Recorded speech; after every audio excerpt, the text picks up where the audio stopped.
Pelo sinal da Santa Cruz, livrai-nos Deus nosso Senhor dos nossos inimigos, em nome do Pai, do Filho e do Espírito Santo. Meu Senhor e meu Deus, creio firmemente que estás aqui, que me vês, que me ouves. Adoro-te com profunda reverência, peço-te perdão dos meus pecados e graça para fazer com fruto este tempo de oração. Minha Mãe Imaculada, São José, meu Pai e Senhor, meu anjo da guarda, intercedei por mim.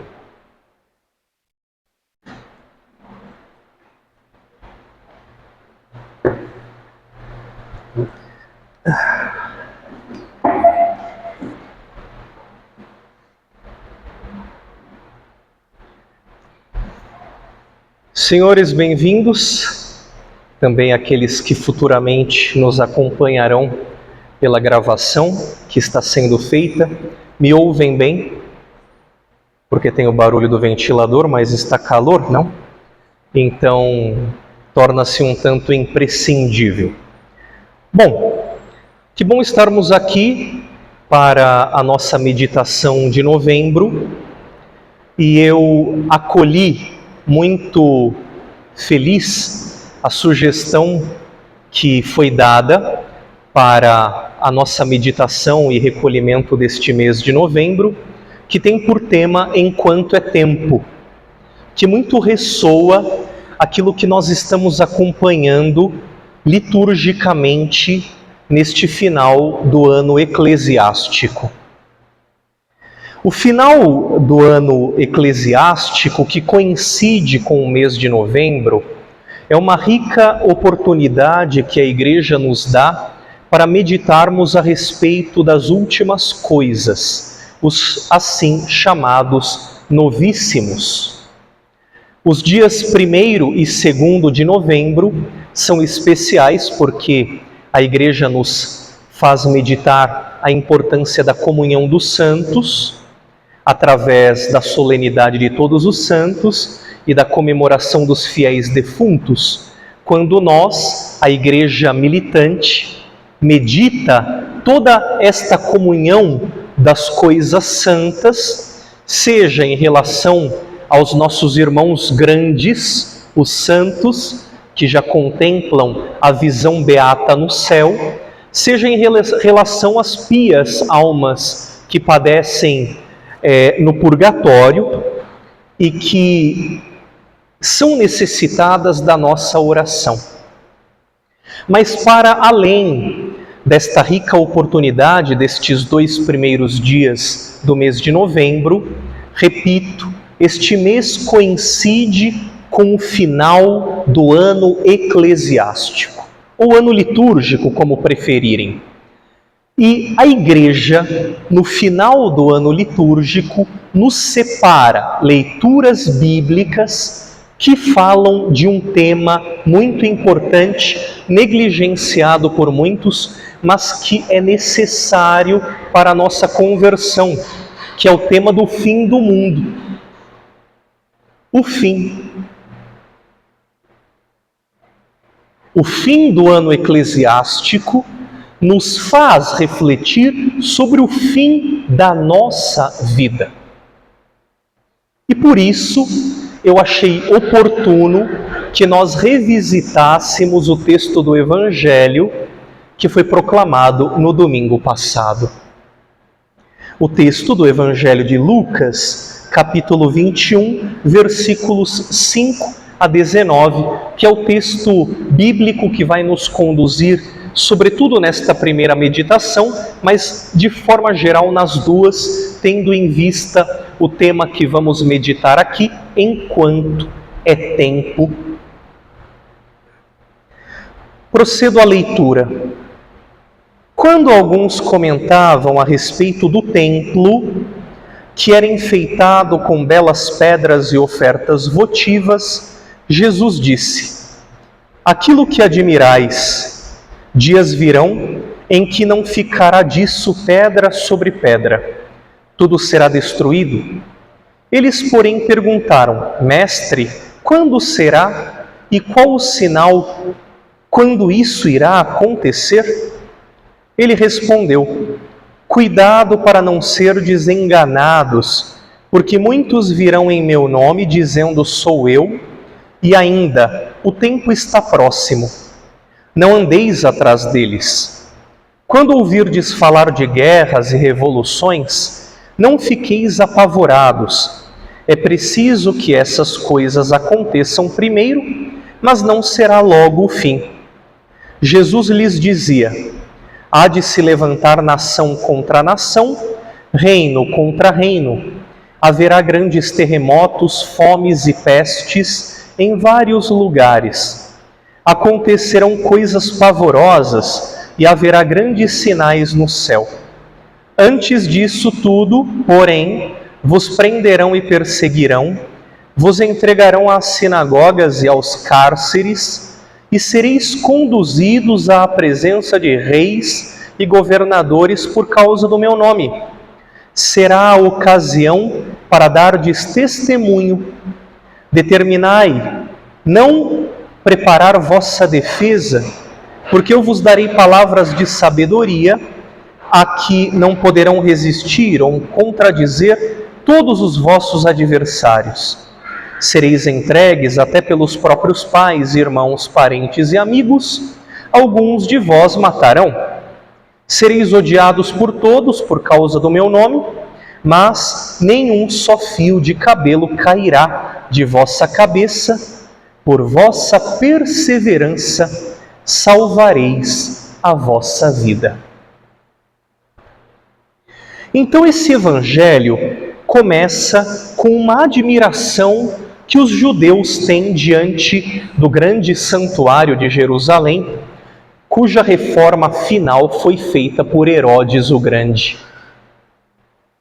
Diante daquele suntuoso santuário, eles ficam admirados e Nosso Senhor, então, como que jogando um balde de água fria, diz: vocês acham isso bonito? Se admiram com essas coisas? Dias virão que não restará pedra sobre pedra.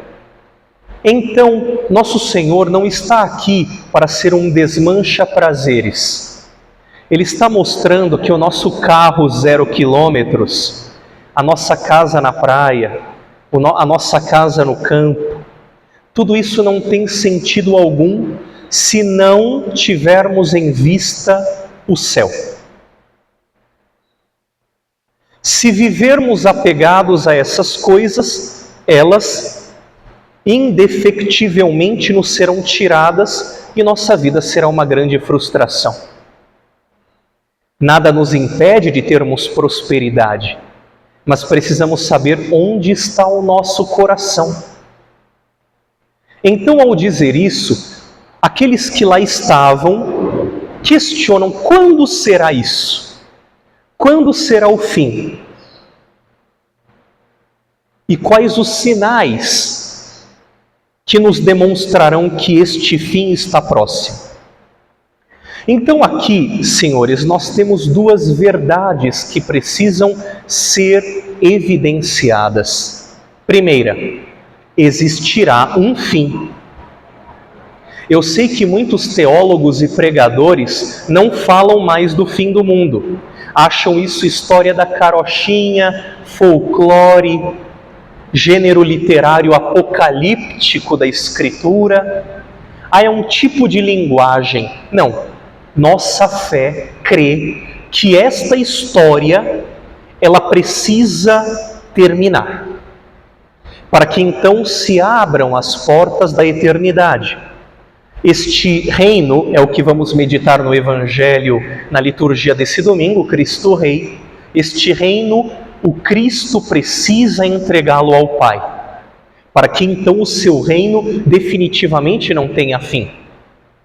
Então, evidenciamos isso, a história terá um fim. É preciso que ela se consuma, para que então o reino do Senhor seja perene e definitivo. Entretanto, este Evangelho nos esconde uma segunda verdade, esta não tão evidente como a primeira. E a ela dizem respeito os sinais que antecederão o fim. Nosso Senhor, neste texto do Evangelho, nos fala de 3 sinais. Primeiro, os falsos profetas e pregadores. Haverá o tempo, diz o Senhor, que vão vender a salvação e a felicidade, à custa da nossa própria vida e da nossa escravidão. Os falsos profetas, aqueles que te ofertam a felicidade e a salvação ilusórias. Nós precisamos nos vender a eles. Então este é o primeiro sinal que antecederá o fim. Os hereges, os cismáticos, os falsos cristos, por que não dizer o anticristo? Segundo sinal, guerras e revoluções. País contra país, nação contra nação, violência, destruição, morte. Terceiro sinal, pestes, fome, desastres naturais. Esses são os 3 sinais que antecedem o fim. Segundo a própria palavra de Nosso Senhor, falsos profetas, guerras e revoluções, desastres, fome, peste.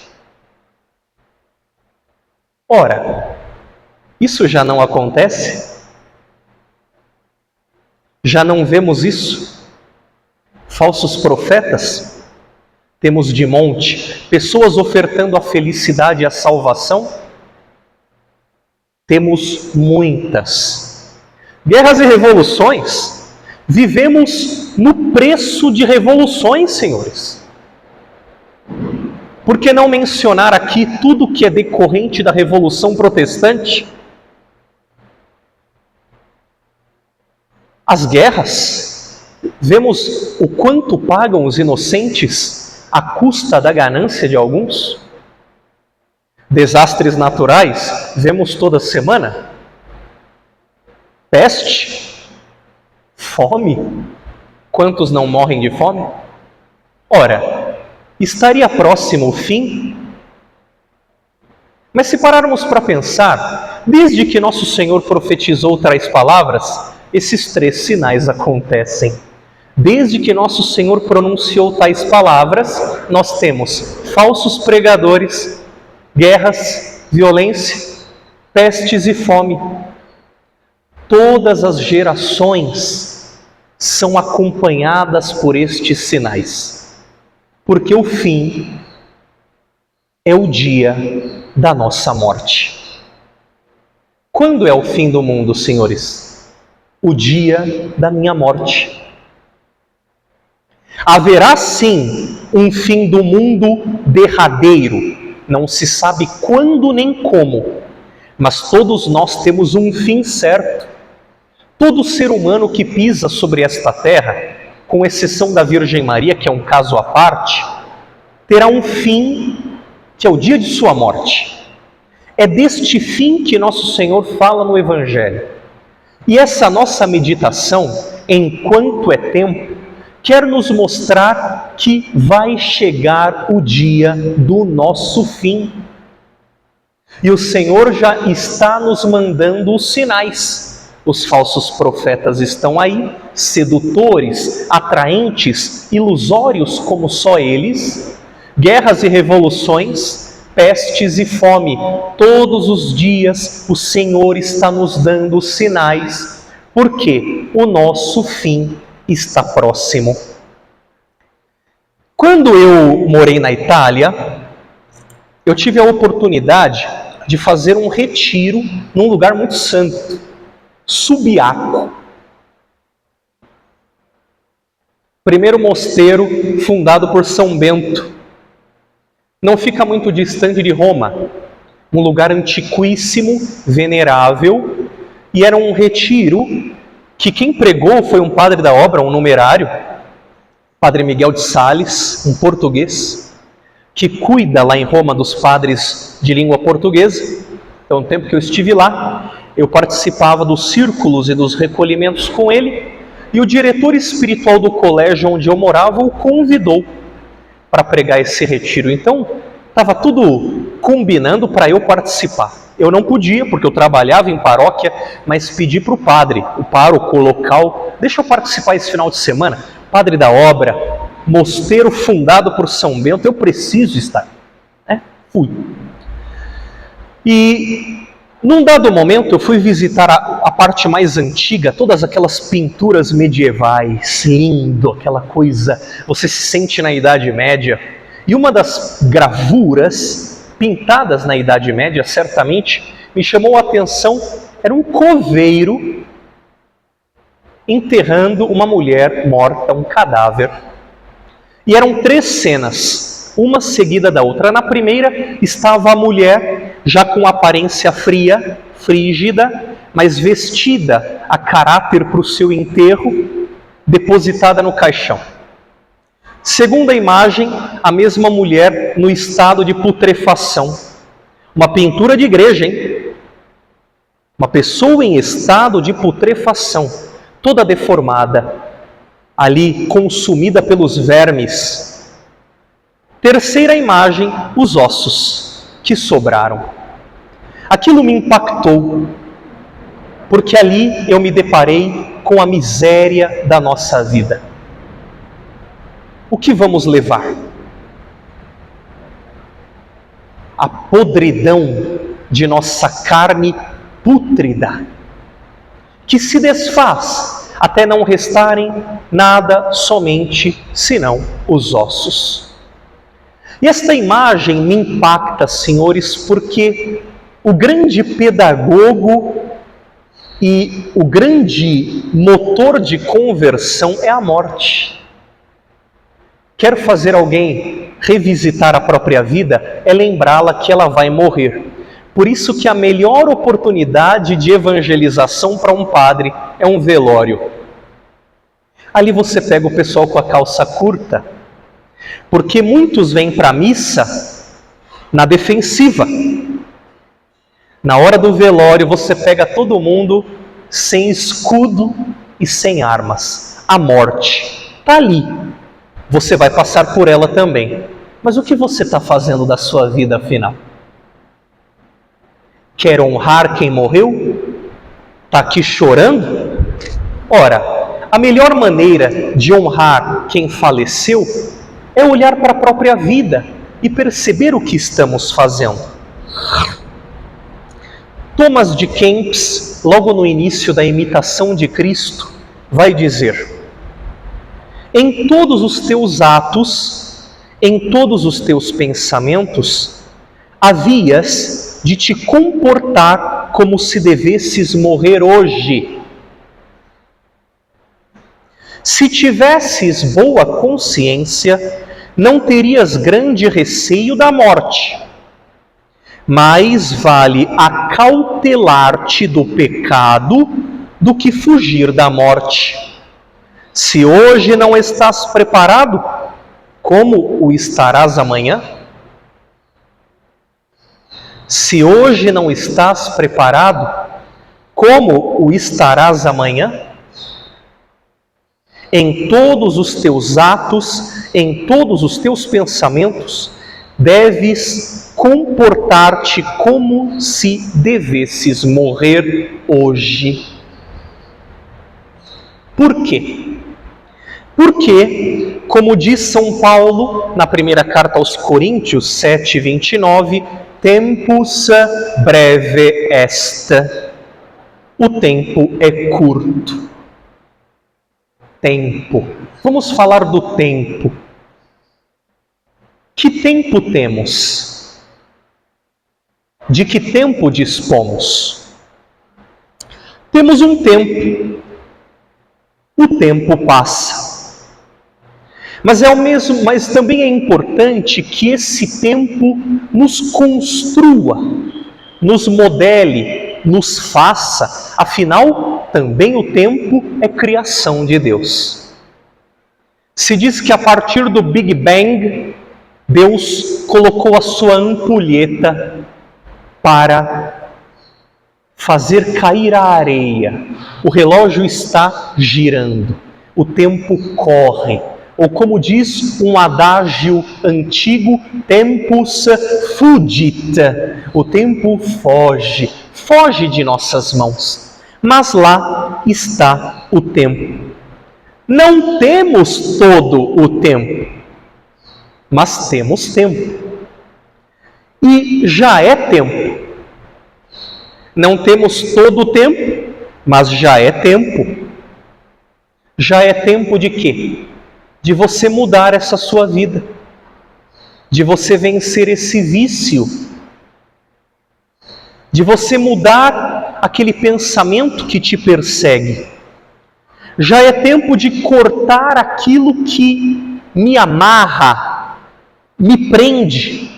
Já é tempo de lutar contra essa miserável tendência do meu caráter, que me afasta de Deus, que prejudica a minha santidade, o apelo que o Senhor faz no âmago de minha alma. Já é tempo, mas ao mesmo tempo, não temos todo o tempo. Já é tempo. E justamente por ser tempo, nós temos uma tendência errada de pensar que os problemas, que as situações difíceis da vida se resolvem com omissões ou adiamentos. Você tem adiado aquele propósito? Tem adiado aquela necessidade de solução? Você tem adiado a resolução daquele problema? Ou tem simplesmente se omitido? Não adianta deixar para amanhã o que podemos fazer hoje.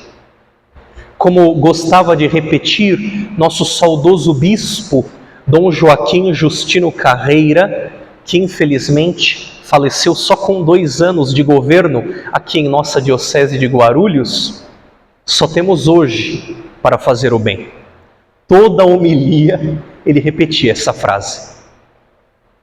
Eu até brincava, eu era seminarista na Catedral de Guarulhos, estagiário, eu já era estagiário do Padre Bosco, que alguns conhecem aqui, alguns anos atrás, e eu brincava, olha, como eu era seminarista, eu que servia ao bispo na missa, enquanto o Padre Bosco estava na São Charbel com alguns de vocês, eu estava com o Dom Joaquim, e quando o via, dizia, olha, hoje o bispo repetiu a mesma frase.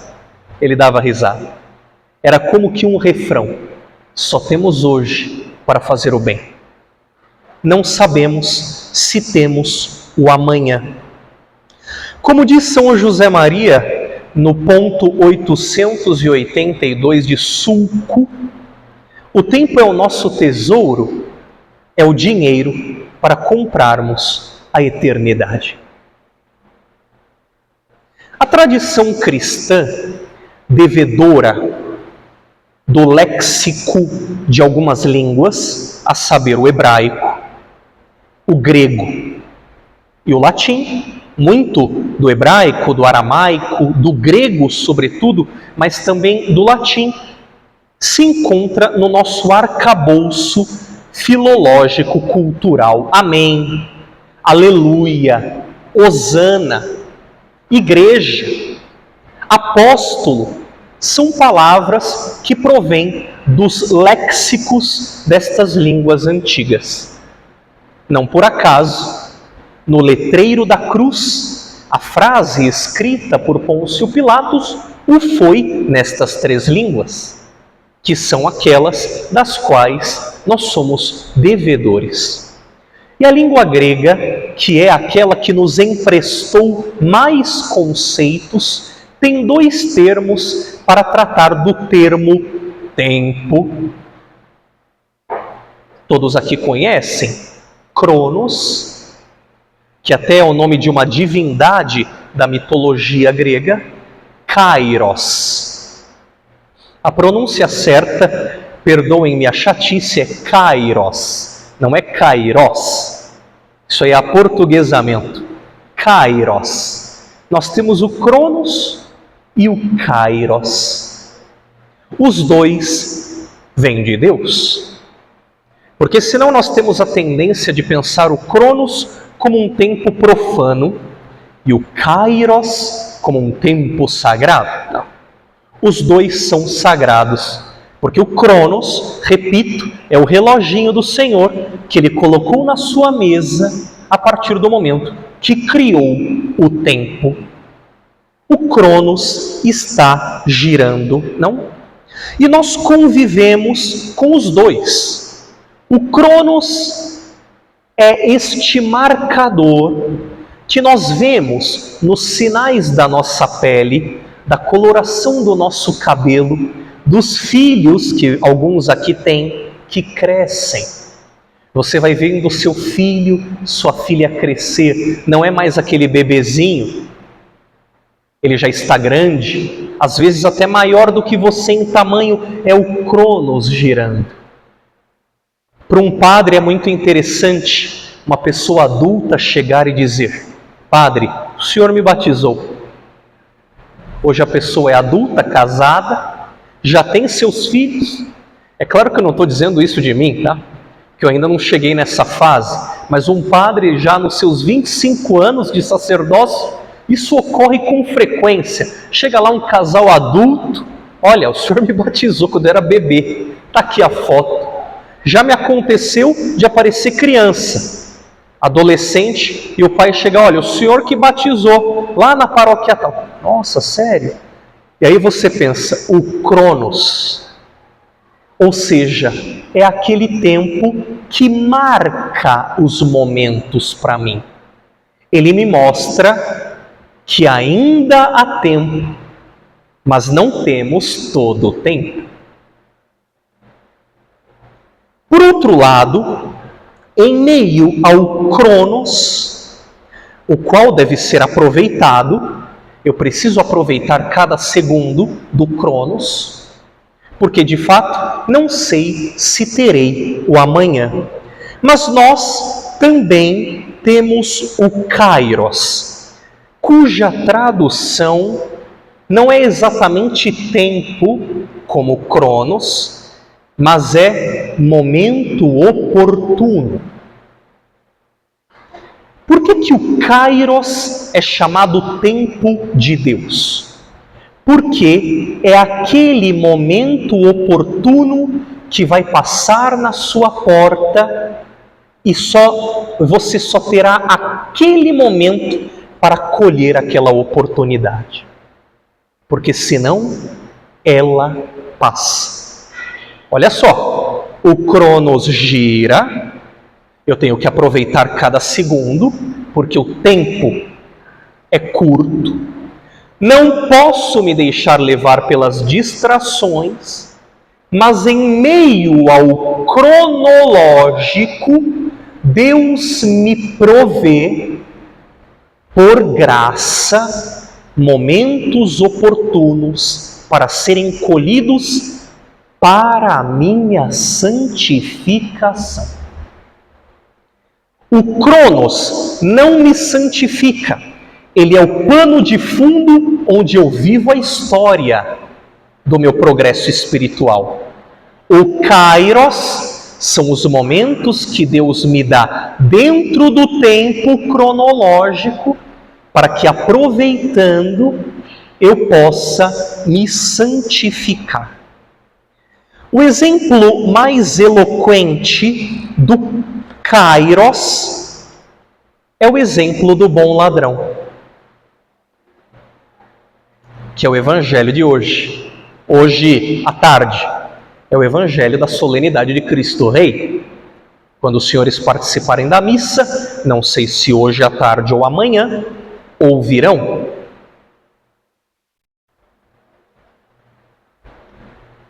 O bom ladrão na cruz, ele só tinha aquele momento.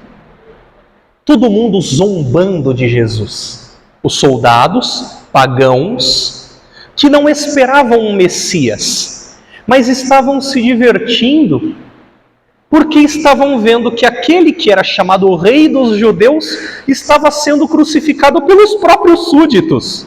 Então, para eles estava sendo um motivo de piada total.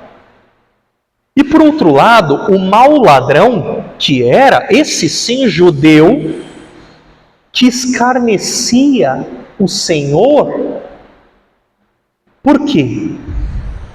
Na sua falta de fé, não acreditou que Jesus pudesse livrá-lo da morte eterna. Mas o bom ladrão não deixou passar o Kairos. Lembra-te de mim quando estiveres no teu reinado. Este é o Kairos. É aquele momento que você tem para se confessar. Poxa, eu estou com uma vontade de confissão, mas eu vou deixar para amanhã. Poxa, eu estou precisando, será que eu não conseguiria nem que seja rezar uma jaculatória? Poxa, eu tenho um tempinho aqui, deixa eu ler uma meditação de Nosso Padre, depois eu faço isso. Prefiro ver a rede social, prefiro ver o Instagram, prefiro ver uma série. Há tempo para tudo, mas naquele momento talvez o Senhor tivesse uma palavra para você. E quem me mostra isso? A consciência. Porque, como diz a igreja, Deus nos fala na consciência, é o sacrário íntimo do homem. Não deixe passar. Sua consciência te deu aquele toque, é o Senhor te dando o momento oportuno para fazer o bem, para olhar para o lado, para perceber o que você não perceberia se não olhasse. Lembrem-se sempre do bom ladrão. Quantos minutos mais ele teria de vida, o bom ladrão? Ou Jesus, que estava ao seu lado, que morreu primeiro? Jesus morreu primeiro que os dois. Tanto que os soldados tiveram que quebrar as pernas aos outros dois. Quanto tempo Jesus ainda teria de vida? Quanto tempo ele teria? Ele não titubeou. Ele aproveitou o Kairos. E apelou. E a salvação dele foi garantida porque ele poderia ter ficado quieto. E não ficou. Isso é magnífico. O tempo é breve, mas ainda temos tempo. Aí nós nos recordamos da famosa frase de Horácio, Carpe diem, quam minimum credula postero, colhe o dia, confiando o mínimo possível no amanhã. Nós nos lembramos sempre da primeira expressão, que virou moda, não? Carpe diem, colhe, toma o dia. Mas ninguém conhece o resto da frase. Por que devemos confiar o mínimo possível no amanhã? Colhe o teu momento. Essa frase, que é usada para tantas banalidades, para nós tem um sentido cristão, se lembrarmos do Kairos. Não deixe passar o teu momento, não confiando no amanhã. E aí vemos o ponto 251 de caminho, quando São José Maria exclama, amanhã, algumas vezes é prudência, muitas vezes é o advérbio dos vencidos. Algumas vezes é prudência deixar para amanhã, mas na maioria das vezes é a exclamação dos derrotados. Confie o menos possível no amanhã. Não deixe para amanhã o que você pode fazer hoje. Às vezes, senhores, nossa passividade ou resistência em fazer a vontade de Deus, a insistência no pecado, nos impedem que colhamos o momento oportuno. Então, manter a confissão frequente para que a graça de Deus nos fortaleça e nos impeça de cair no pecado, porque quanto mais estamos no pecado, longe da sagrada confissão, mais nos tornamos resistentes à vontade de Deus. É aquilo que Santo Agostinho chama de defesa do pecado. Quanto mais eu me torno pecador, quanto mais eu resisto, eu começo a defender o pecado. Quando o pecado se torna de estimação, eu me torno advogado do pecado. Não, mas não é tanto assim. Não, mas calma, não é tão errado assim. Percebem, já aconteceu com todos. Quando a gente não quer sair daquele pecado, a gente vai achando desculpas para defendê-lo. Vamos nos tornando advogados do próprio erro. De fato, deixar as coisas para depois equivale a não cumpri-las.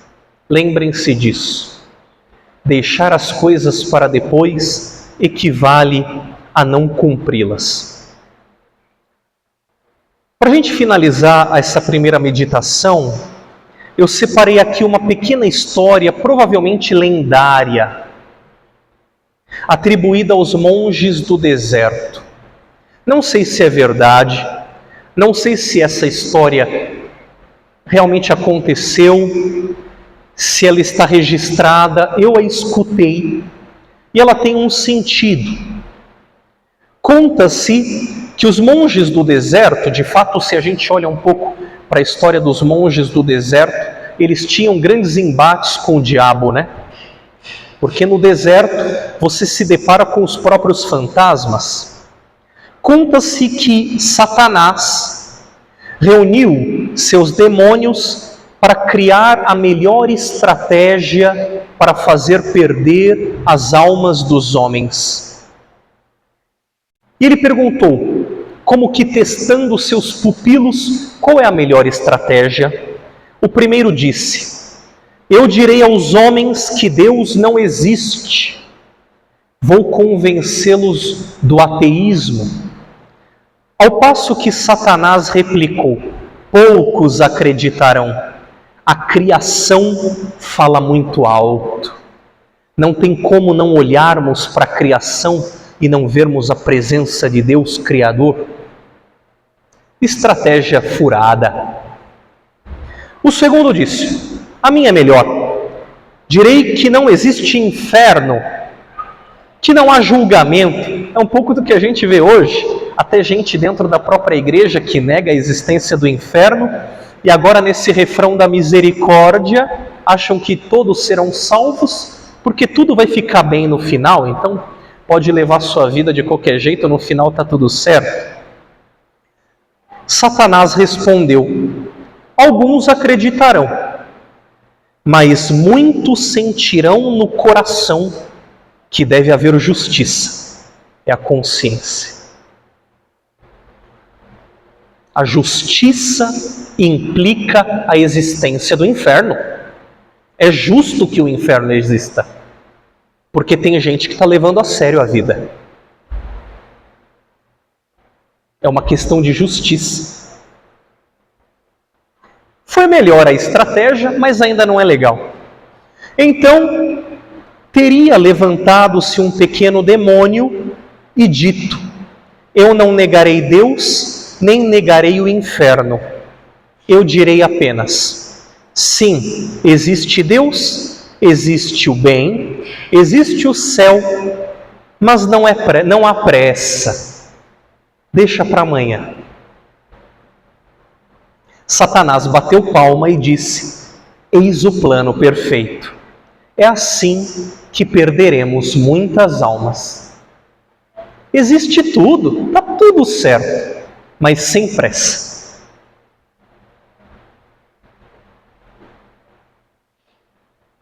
Porta-te bem agora, sem te lembrares de ontem que já passou, sem te preocupares com o amanhã, que não sabes se chegará para ti.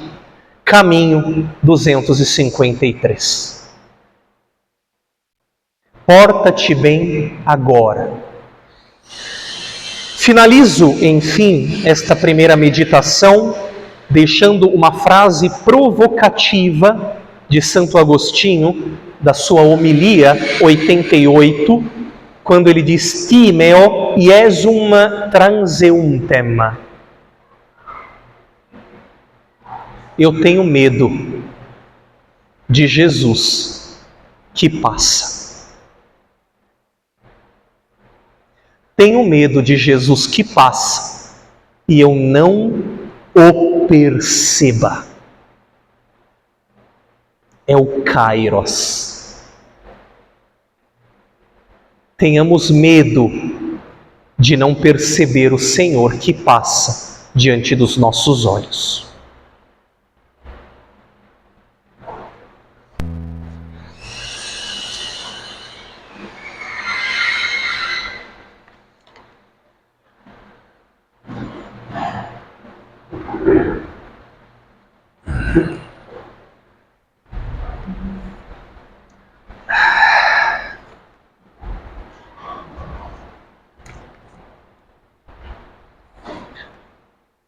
Dou-te graças, meu Deus, pelos bons propósitos, afetos e inspirações que me comunicaste nesta meditação. Peço-te ajuda para os pôr em prática. Minha Mãe Imaculada, São José, meu Pai e Senhor, meu anjo da guarda, intercedei por mim.